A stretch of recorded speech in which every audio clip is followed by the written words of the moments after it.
Sully, first off, before we get started, thank you for coming to talk to us today and kind of just give a quick review of the year. Yeah, I mean, we had another good year. We were coming off back-to-back division titles, and we came up just a little short of that, but I had a really good year. Finished 6-2 in the conference, and basically one goal behind, in a manner of speaking. So we had some great games this year. We didn't quite get to where we wanted to go at the end of the day, but this league has gotten so good that really the last 3 or 4 state titles. I mean, we actually beat the team that won the state title this year earlier in the season. So it's that close, and it really comes down to kind of who gets hot at the end. And maybe, unfortunately, a couple teams were a little hotter than us there at the end. Well, you talk about that. You opened the season with a 2-1 win over Jones, and for a season opener, that might have been one of the most intense, most just geared up atmospheres I've seen. Of course, kind of a little carryover from last year's postseason as well, but you were able to pick up that 2-1 win on a weekend where you also picked up a 7-0 victory over Southwest. No slight against Southwest. Let's focus more on Jones right now. That, as a fan, even if you're not a fan of soccer, that as a fan of competitive sports, that atmosphere was tough to beat. Yeah, I mean, it really was a carryover from like the playoffs the year before. We had a 2-1 battle with them that they beat us in the year before, and we were glad to get them first because we certainly didn't feel like they didn't earn their victory the year before, but we knew we could have taken it as well. So it was kind of a nice little redemption game in a manner of speaking. And like you said, I know you were there, and I mean, it was, if you like athletics and you like just a competitive atmosphere where kids are fighting it out 100 miles to just going crazy. I mean, that's what that game was like. It was a lot of fun. It was a great way to start our season off. Yeah, I think it was a good statement to start the season as well with that 2-1 win. I mean, you had guys getting hurt that you were trying to sub out. They refused to come out. Yeah. And these were like serious, I hate to say serious injuries, but it was just that intense of a game. Yeah, nobody wanted to leave that one. That was a lot of fun. I mean, the truth is Jones is a quality side, and to go to their place in game one and beat them that was nice. It was a good way to go to start out. Well, one unfortunate thing that David talked about, and you'll talk about this as well, is you don't get a whole lot of time before you have to jump right into division play. Yeah. You finished out August with a 3-0 win over Holmes. Good result to start division play. Yeah, I mean, you get right into it pretty quick. I mean, now next year things are going to be a little different, a little more time, but we started off well in the division. I mean, got out of the gate against going to Holmes, which is always a tough place to play, and kind of took care of business. Got the perfect win, the 3-0 win, and then there was that Hines game at home. That was that was an ESPN instant classic for sure. We were down 2-0, and I believe with about 22 minutes left, and then it was just like the guys refused to lose. I mean, we were not going to not win that game. Yeah.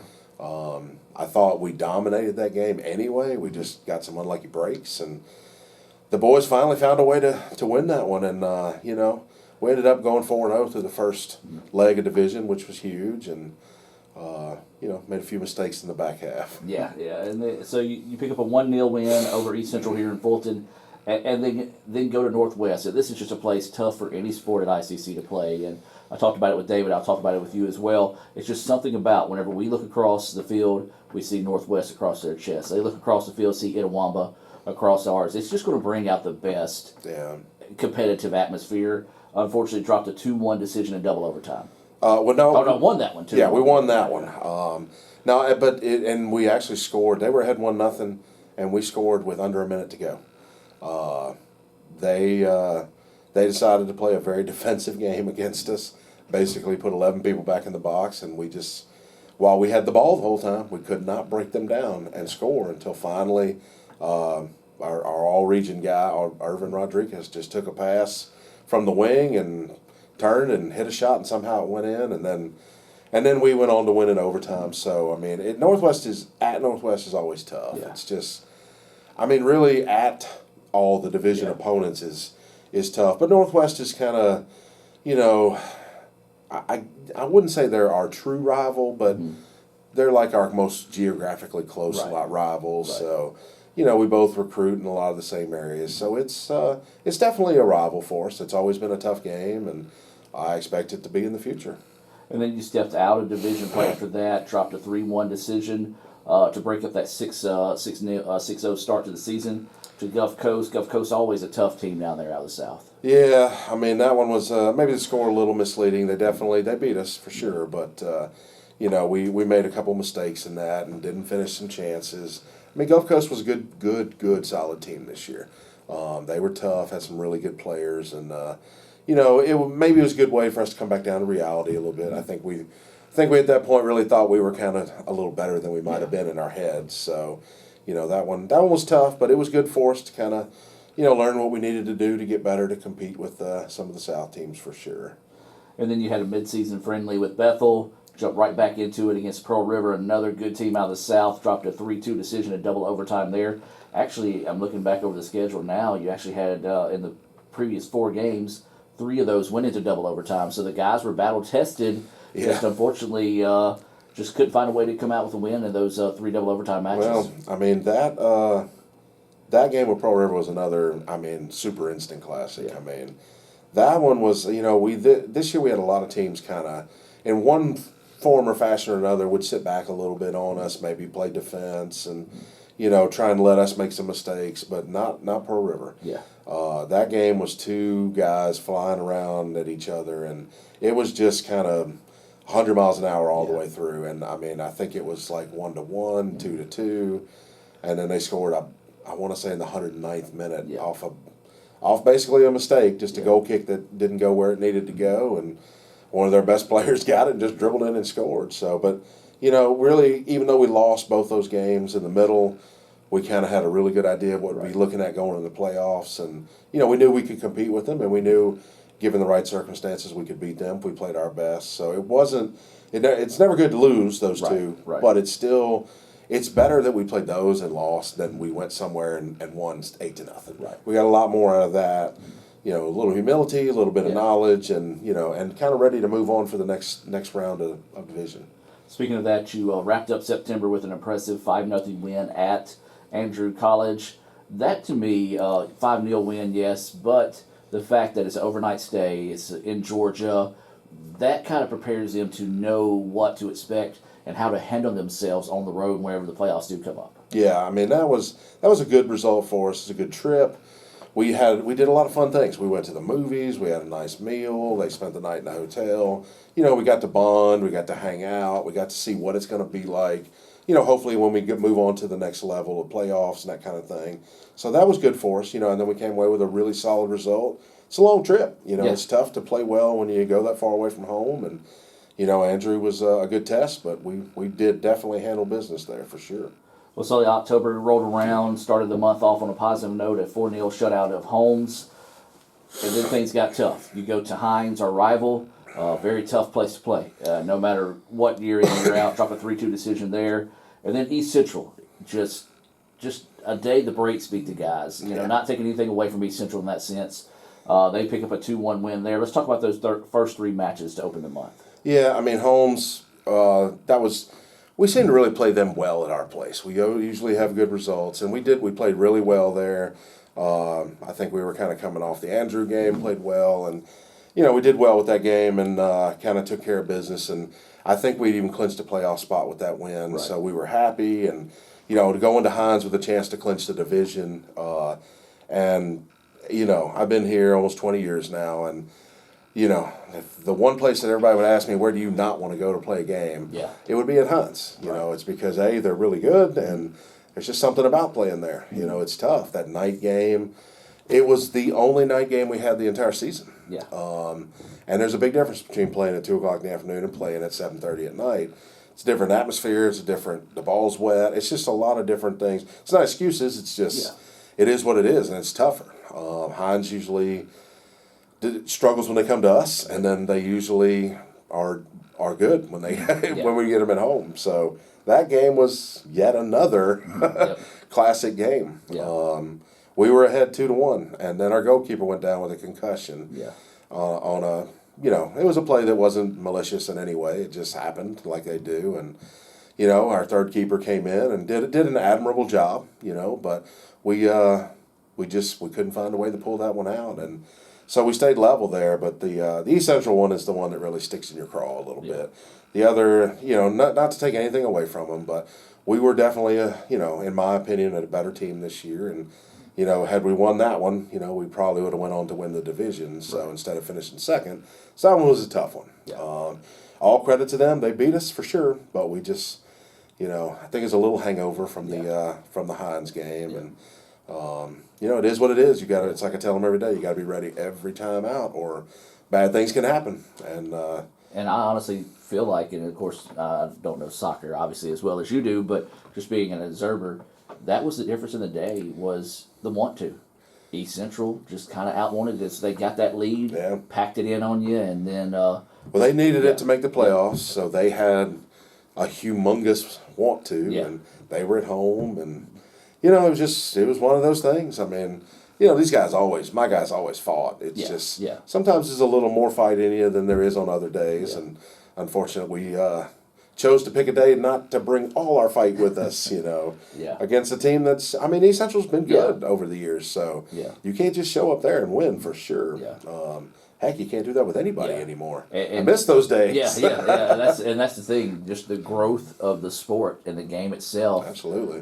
There used to be, and we won't mention teams, but in every sport, there's always that one team where like, okay, we can get some guys in, try some different things, see what works, but now that team doesn't exist in our league anymore. I would say the level of play is just so equaled out from top to bottom now. Yeah, it's tough. I mean, if you don't bring pretty much your best game every time out, you are not going to have the most favorable results for sure. Well, you finished up the regular season with a 4-0 shutout at Northwest, took care of Meridian 3-2. Just sort of recap those two matches before we talk about postseason play. Yeah, well, those were interesting because for the first time in my career, I did not coach those games. Yep. I had 2 family members in different cities and different hospitals at the same time, and big shout out to Coach Strother for kind of helping cover for me. We went through a lot of things, and he took care of running the boys for me and did a great job. We won 4-0 and won 3-2. I got to see him on either live feed, thanks to you guys, or tape delay. And so, I was very pleased. We did well with that, especially, it's not so much that I'm important. It's just that a routine is not the same. Right. And, like I said, Strother did a great job filling in and took care of business. I think that makes him 3-0 as the men's coach now. He had to do one when I got ejected one time. Yeah. So, hadn't been ejected in a while. But no, we finished up good, finished up strong, ready for our home playoff game with Gulf Coast. Now, Coach, let's build on that point in a minute there as well. As a head coach, it makes you feel good knowing you've got David that's got your back, because you don't have an assistant coach, but basically you guys are each other's assistants when you can be. But as a coach, knowing that your guys had the focus to come in, take care of business, and get those 2 wins without you there, that's got to, one, is a testimony for you as a coach, but 2, that's got to make you feel good knowing your guys still got that want to without you having to prod them. Oh, absolutely. And I had no doubt. I knew that it would be just different without me there. It was, of course, I want to take care of my family, but I was miserable at the same time. I was like, I'm not with my guys, I don't know what's going on. And but no, they really did a good job taking care of business and, and staying focused on the task at hand. That's one of the things we try and talk about is, when we get started in August, we got the 25 of us, we got me. We're going to hopefully all be there at the end, but if we're missing somebody for one reason or another, that just means somebody's got to pick up the slack. And I think our captains did a good job in kind of picking up the slack for me being gone and not being annoying voice maybe, like, come on guys, we got to get this together. So did good and, finished out strong. Finished up 10-4 in the regular season, 6-2 in the conference. So, we finished runner-up, which we would like to have a three-peat, but, it was close, but we'll try and get that back next year. Well, you talk about wanting to win that North. It's important to win the North because of what we're about to talk about next. It's just how tough this league is from top to bottom, both in the North and South. Number 1 in the North, you get a bye into the state tournament. Number 2, you have to host a Gulf Coast team who finished 3rd, which they were just points away from also finishing 1st in the South. So 2-0 was the final decision. Unfortunately, not in favor of the good guys, but kind of just look back over that match. Yeah, kind of getting to the front of your point is, the North is good. We're definitely competitive and we're good. the South is usually really good, and when I say that, what I mean is like it doesn't matter who finishes first, second, or third. Right. They're all about pretty equal, especially this year. I mean, it would not have mattered who we played. It would have been a extraordinarily tough game, no matter who it was. And so, winning that conference, the North Conference, would have been a much bigger thing because, you would have got the bye in there. So, and this year, we actually would have got to host the tournament. Yeah. So that would have made it even nicer. But, so we gave it our best shot. But yeah, playing Gulf Coast, we already had a good look at them. I mean, we had played all the guys that we had, that we were looking at playing. That's one of the reasons why we try and make sure we play them, because we know at some point we're going to face one of those three guys more than likely for, one of the playoff steps. And, it was the game was very, very competitive. They did a really good job shutting down what we wanted to do. For the most part, we did a pretty good job shutting down what they wanted to do. They kind of got a goal, I think, in the 12th minute, and really it was just kind of a mistake, just kind of an error. We kind of bobbled the ball, and they were able to clean one up. And then they really did a good job defensively from there. And it stayed 1-0 until about 5 minutes left, and then, no sense to lose a playoff game 1-0. Yeah. We moved a lot of people forward, and I was like, well, we're either going to lose this 2-0 or it's going overtime. Right. And so we lost 2-0. So you're never going to just sit back and hope that 1-0 is good enough in the playoffs. So we pushed hard, but Gulf Coast ended up making the finals. So it's not like it's very shameful, but really out of all the playoff games this year, they were, except for one of them was a blowout, but all the rest of them were like games that went to penalty kicks or 2-1, 1-0 kind of games. So it's like it's been the last 3 or 4 years. There's usually 5 out of the 6 are just super competitive, and whoever's the most ready and the most less mistakes that day will move on. Yep, and so 10-5 on the year, as you said. Not necessarily where you wanted to finish, but nothing to hang your head about after you look over the season. No, I mean we're pleased. You always want to win the last one. You always want to get the ring, but you can look back and be happy. I mean we definitely fought very hard. I mean the guys, most of all our losses are, we felt like they were quality losses in a sense. Like we gave our all. They were instant classic kind of games. I mean you lose 3-2 in double overtime to Pearl River. You lose twice to Gulf Coast in tight matches, and and Hines. I mean, at Hines 3-2. I mean, that's none of these are losses that you can just go, oh, we're terrible. Right. I mean, it's just the breaks beat the boys on some of them, and then they were just some of them were good games, and we just got beat. I mean, there are times where we get done, and I'm like, all right, guys, let's be mad we lost, but we did everything we could do. If we play them 9 more times, it's probably going to be 5-5. We just got to make sure when it's in the most important ones that we take care of that business. So, all in all, it's another successful season. The past 3 years, I think we had been something like 19-5 in the division, 2 North Division titles, 1 runner-up. So, this sophomore class did some really good things. So they were 7-1 in the conference this year, 6-2 this year.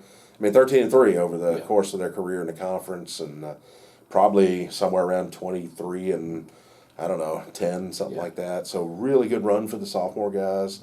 Very proud of them. We fought to the end and just came up a little short. Well, let's stay on the coin of talking about your sophomores. What does this sophomore class, 1, mean to the program, and 2, mean to you? I mean, this is a great group of guys. I mean, you spend. I always tell people a lot of times, like, from late July till, early November, I spend more time with these guys than I do my family and stuff, for sure. So, you spend a lot of time with these guys, you get to know them. I mean, it's a great group. They were a lot of fun. They worked hard. A real blue-collar group of guys. I mean, I wouldn't call us having a whole lot of blue-chip 5-star athletes out there, but we have a lot of really good, hard-nosed soccer players that want to win games, and that's what we've done over the last bunch of years. I think we work hard, and they get results. We had a bunch of them that over their 2 years, won various awards for this, that, and the other. And, this is a sophomore class that's going to be missed. Hopefully the freshmen now will step up and take those reins over. I mean, I haven't even looked, but I know over the last 3, 4, 5 years, we've been one of the most successful overall, programs in the state with probably wins and conference wins. So we'd like to keep that going. But a sophomore class that'll definitely be missed. We're talking with Coach Mike Sullivan about the past men's soccer season. You talked about some of the guys that did earn some postseason honors. Clayton O'Daniel and Irvin Rodriguez received All-Region 23 team honors. You had Braden Halems, David Marquez, and Carson O'Daniel get All-Conference as well. So 5 guys earning those honors there. Just talk about those 5 individuals. Yeah, I mean, those guys had some great years, and there were others that had good years as well. But, I mean, Clayton definitely stood out. I think he was the second leading point scorer in the conference, number 1 in the North. I mean, he over his 2 years, I mean, he had 20-plus goals, 10-plus assists. In this league nowadays, that's tough. A lot of records that were set earlier in time are never going to be broken because the league was so bad. You could score, one guy could score 40 goals. Yeah, that's not going to happen again. Yeah. I mean, teams are just not bad anymore like that. So, saying you score 25 goals in a 2-year career is nothing to. I'll take that every day from a kid. I mean, Clayton was really 2 years just an absolute workhorse. I mean, the dude. He created half the goals he scored just by hard work, stealing it off a defender, intercepting this or that. So I mean, he was a lot of hard work to his stuff. And then Irvin getting All-Region, I was very pleasantly surprised with, getting rewarded. The guys getting rewarded with 2 All-Region selections because it's only 11 of them. So we felt really good about that. And Irvin, definitely dangerous offensive player. I mean, probably very highly respected in the league. I mean. He did some really good things for us. We asked him to play a lot of different positions. So he was another guy that we're looking forward to coming back next year, and he's hopefully going to score even more goals. And then our all-conference guys, David Marquez and Braden Halems in the back. David's probably the best offensive right back I've ever had in my entire life. I mean, he can get forward, he can get back and defend. And then Braden's as good a center back as we've ever had. I think the guys, I don't know if they really nicknamed him or not, but I always hear the word beast a lot when it came to him. I mean, They just knew. I think everybody was comfortable. Like David would be more comfortable running forward because they're like, Braden's back there, he'll get him. Yeah. And he made so many plays. That I've talked about in the broadcast where you're just like, okay, wow, that extra effort. He would save us in all kinds of different ways. I mean, he really did a good job. And then Carson was like. He's the offensive lineman of the group. Yeah. I think he might have had 1 goal, which was an important one. I remember it was the one that beat East Central. Yes. And he might have had 2 or 3 assists. Mm-hmm. But if anybody watched our last game against Meridian, he got a yellow card right at halftime. Mm-hmm. And I was in communication with Strother, even though I wasn't there, and I was like, anybody gets a yellow, just tell them to take their cleats off. They're done because our next match is the playoffs. You never want something crazy to happen. Right. And why I told that story is we played terrible in the second half against Meridian, and one of the big reasons why is because Carson wasn't on that field. He's just kind of that field general, hard worker guy. Him and his brother both just super hard workers. I mean, Carson just seems like he's everywhere. Sometimes he's too many places at one time. Yeah. But his hard work and hustle is what won him that award. I mean, it wasn't for stats. He's the guy that's not going to have very many stats, but at the end of the day, people that play with him, recognize and realize how valuable he is to us being successful as a team. So all 5 of these guys, great seasons, and heck, 4 of them are coming back next year. So we're excited about that. All right, so that leads me into my next point. You're doing good, Sully. All right, so what's the next step for the program? What is it to build on the successes to improve for next year? Well, I mean, we really liked how we came about the season, that kind of thing. Some of the things that we're going to try and work on in the off season, quite honestly, I don't want to talk about too much. Gotcha. Because there are a few things that we're going to look at that people are kind of, we're going to try and combat some of the things people are doing to us, and we're going to work a little bit, maybe a little more differently on a few things, and try and come up with a few more strategical, tactical decisions, Gotcha. And to try and combat some of the things that we faced this year and we've been facing. But we are really excited with the group that's coming back, and the signing class. We hope to have the signing class released in early January. We're finalizing everything with most of our incoming signees. I know we're going to have about 8 or 9. Okay. So we should have a very nice recruiting class to report soon.